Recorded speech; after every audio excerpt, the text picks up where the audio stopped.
Hello friends, welcome to our YouTube channel. आज के इस वीडियो में हम लोग यूपी पीसीएस के जो आरओ के लिए भी इम्पॉर्टेंट है और आपके प्री एग्ज़ाम के लिए भी काफ़ी इम्पॉर्टेंट है। इसमें 10 इयर्स के सॉल्व क्वेश्चन पेपर हैं, वो सारे क्वेश्चंस आए हुए हैं जो 10 साल पिछले 10 साल में ये क्वेश्चन पूछे गए हैं।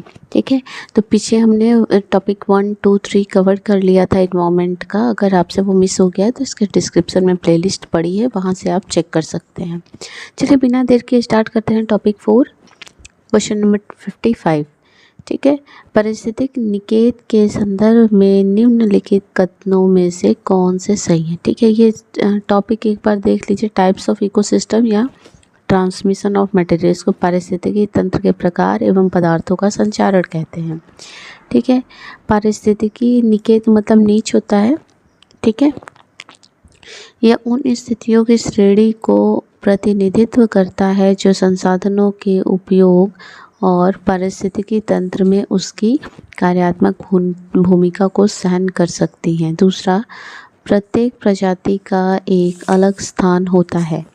बताइए इसमें से कौन सा ऑप्शन सही है। केवल ए सही है, 1 और 2 सही है, केवल 2 सही है, न तो 1 न तो 2। ठीक है, पारिस्थितिकी निकेत के बारे में ये भी ऑप्शन सही है और ये भी ऑप्शन सही है। देखिए यहाँ पे इसका व्याख्या दिया हुआ है, आप इसको पढ़ लीजिए। पारिस्थितिकी निकेत किसी समुदाय विशेष के अंतर्गत किसी जीव के प्रकार, व्यवसाय तथा जीवन के रूप को निर्दिष्ट करता है।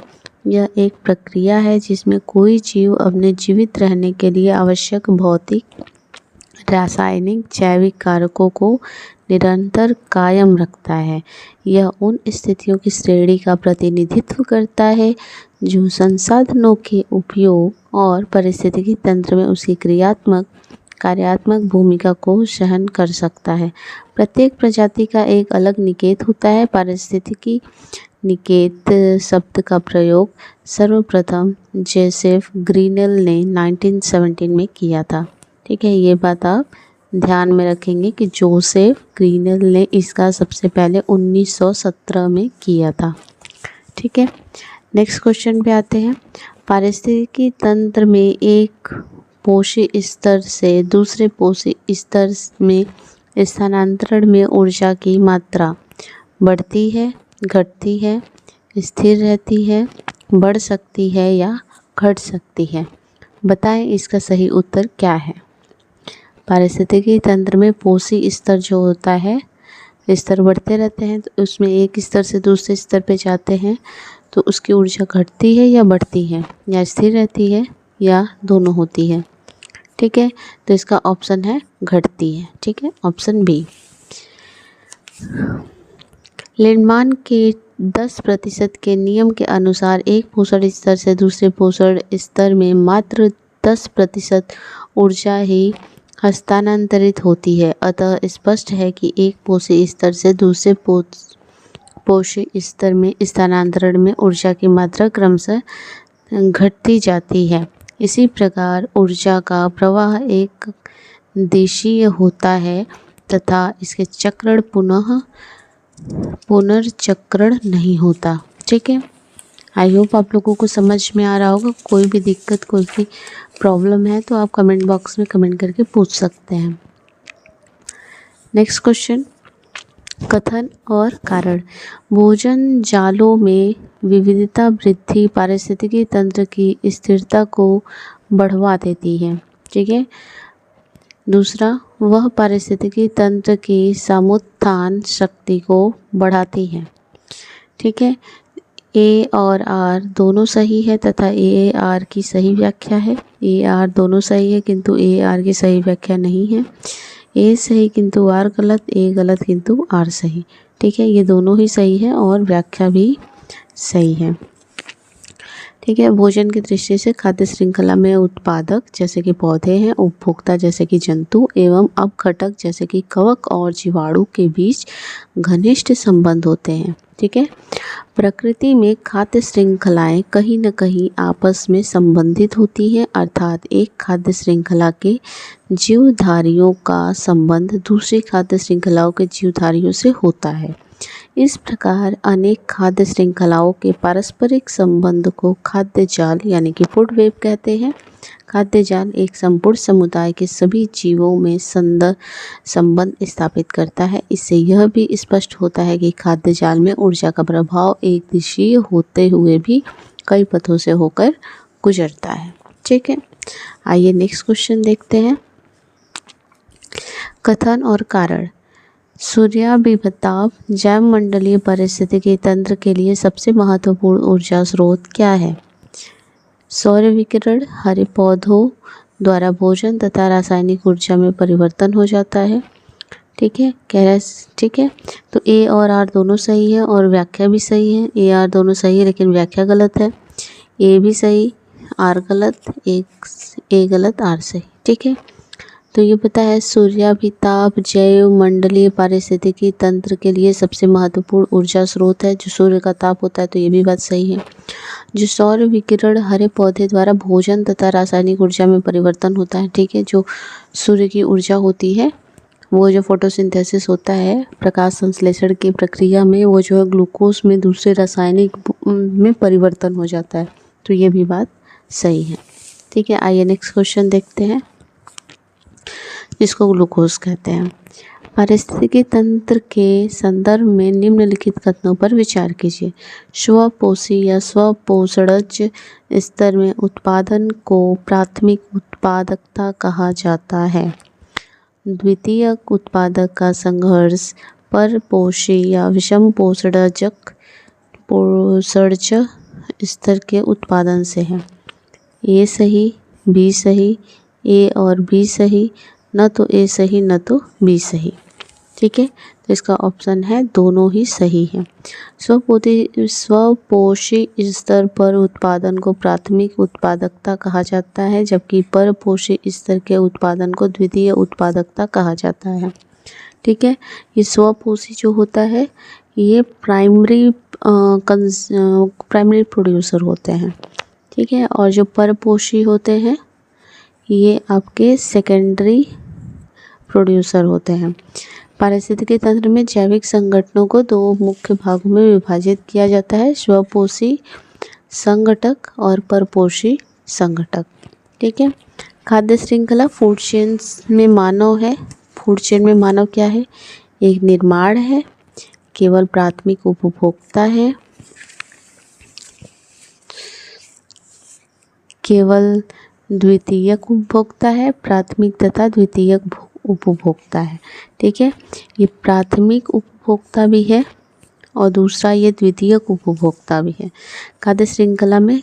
ठीक है, क्योंकि वो सर्वाहारी होता है। एक डायरेक्शन में वो तो जैसे एनिमल्स होते हैं उनको खा लेता है, दूसरे में जो घास होते हैं घास को कोई और खाता है, फिर तो वो क्या हो जाता है? द्वितीय उपभोक्ता हो जाता है। ठीक है, स्वभोजी के ऊर्जा का स्रोत है। सर्वभोजी के ऊर्जा का स्रोत है।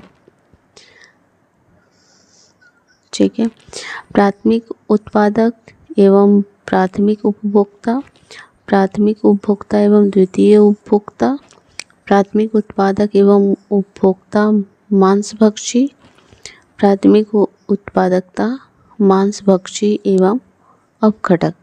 बताएं इसका सही उत्तर क्या है?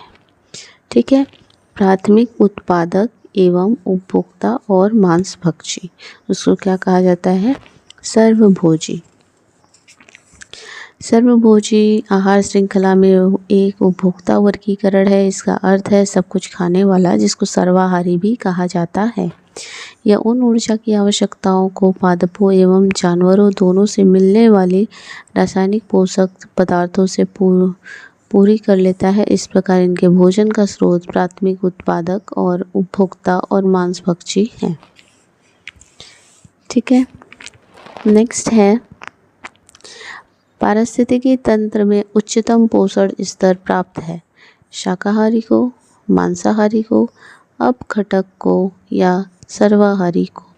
तो ये है सर्वाहारी को, जो दोनों ही खाते हैं। ठीक है, वो उच्चतम पोषण स्तर प्राप्त करते हैं। ठीक है, नेक्स्ट पे आते हैं। एक पारिस्थितिकी तंत्र में निम्नलिखित में से कौन प्राथमिक उपभोक्ता है? नीचे दिए कूट में सही उत्तर चुनिए। चींटी, लोमड़ी, हिरण, बाघ।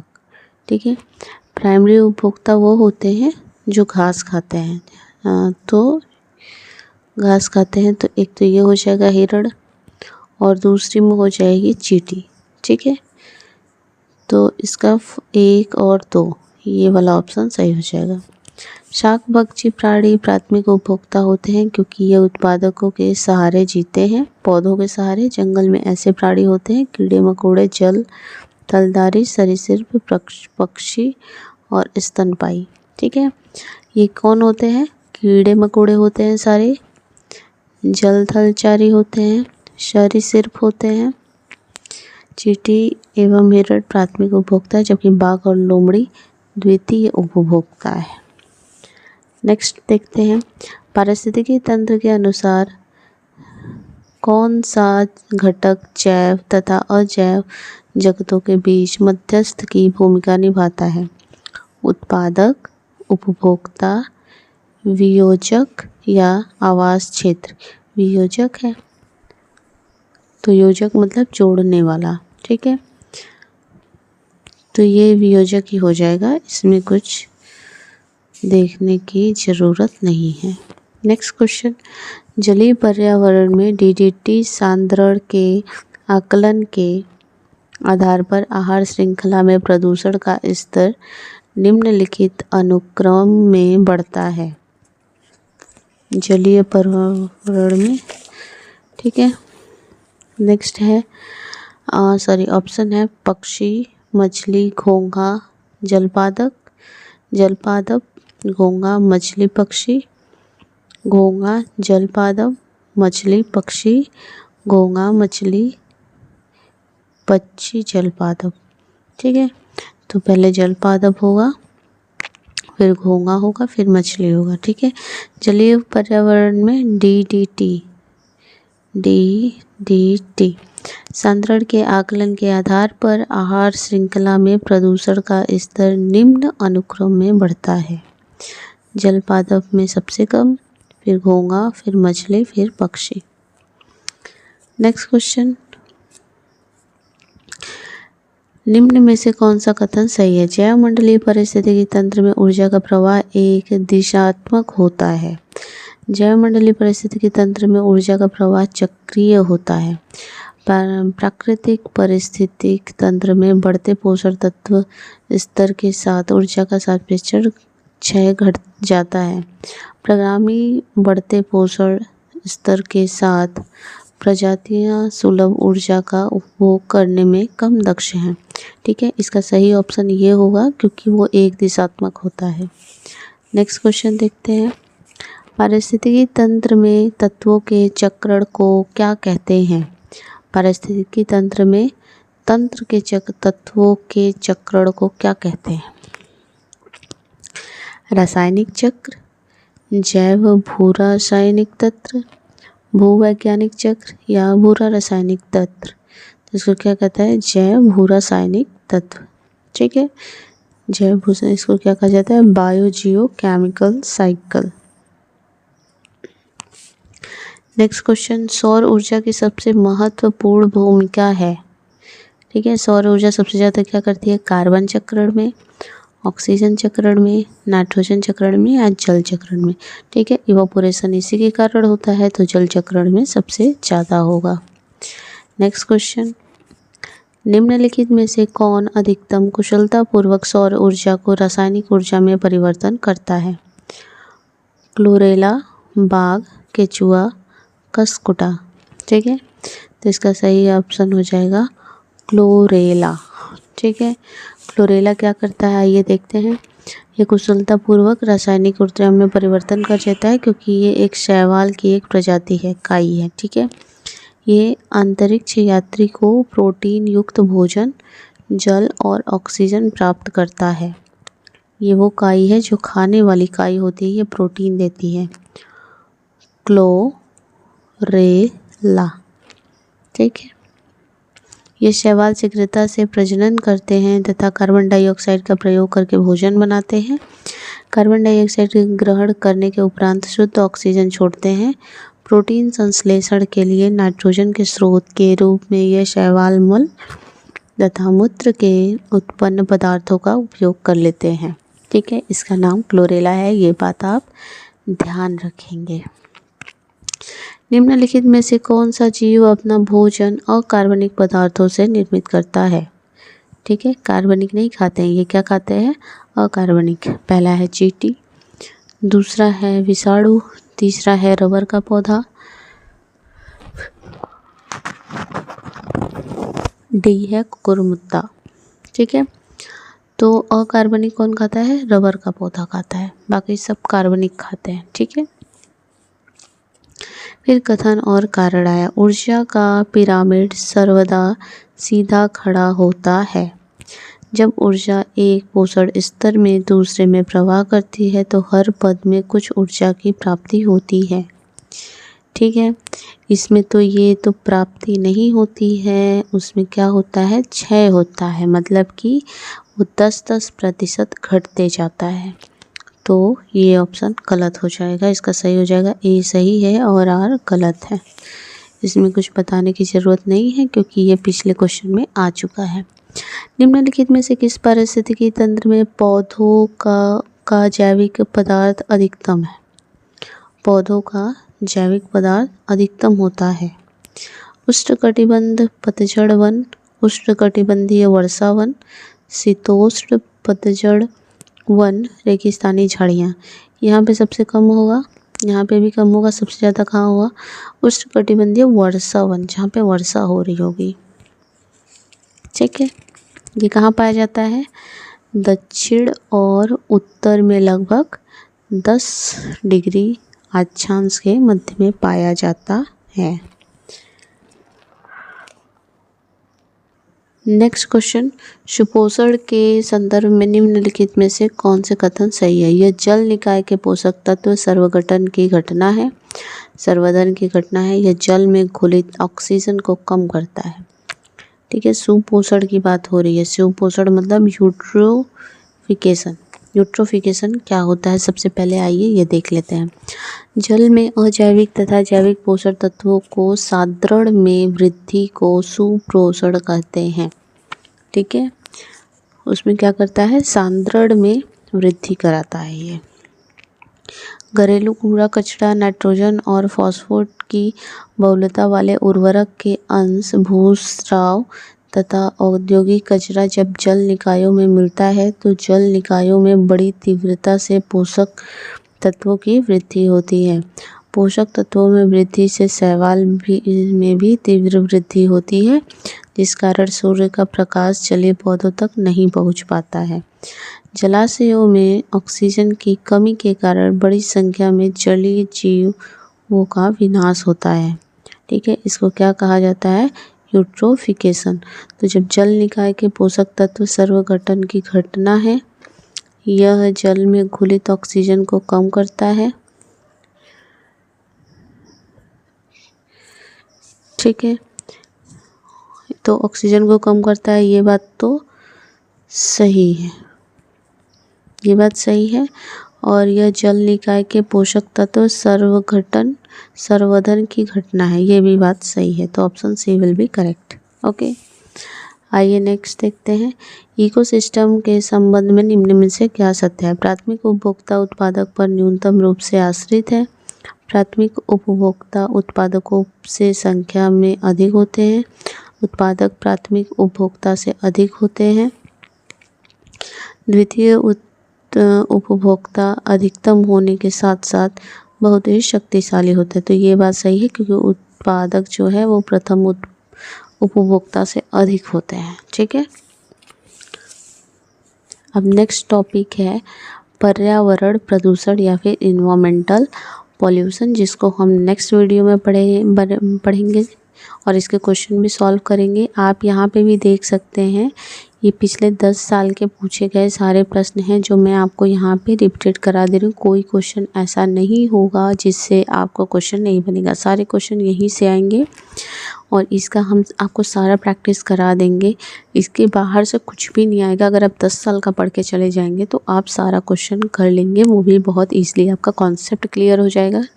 और यहाँ पे ये जो व्याख्या दी हुई है, इससे अगर आपको क्वेश्चन नहीं आया तो व्याख्या में से कोई ना कोई क्वेश्चन ज़रूर आ जाएगा।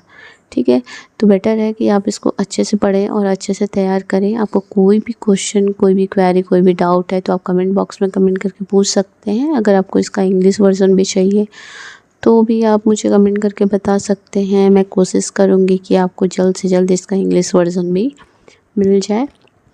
तो आई होप आपको हमारा वीडियो पसंद आया होगा। अगर वीडियो पसंद आए तो लाइक शेयर करिए, और चैनल पर नए हैं तो चैनल को सब्सक्राइब करके बेल आइकन को प्रेस कर दीजिए, ताकि इसी तरीके से हमारी मेहनत आप तक पहुंचती रहे और उसकी नोटिफिकेशन भी आपको मिलती रहे।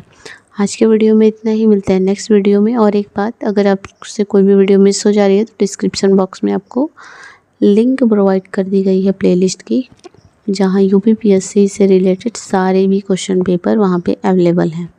ठीक है, मिलते हैं नेक्स्ट वीडियो में। तब तक के लिए thank you, take care and good bye.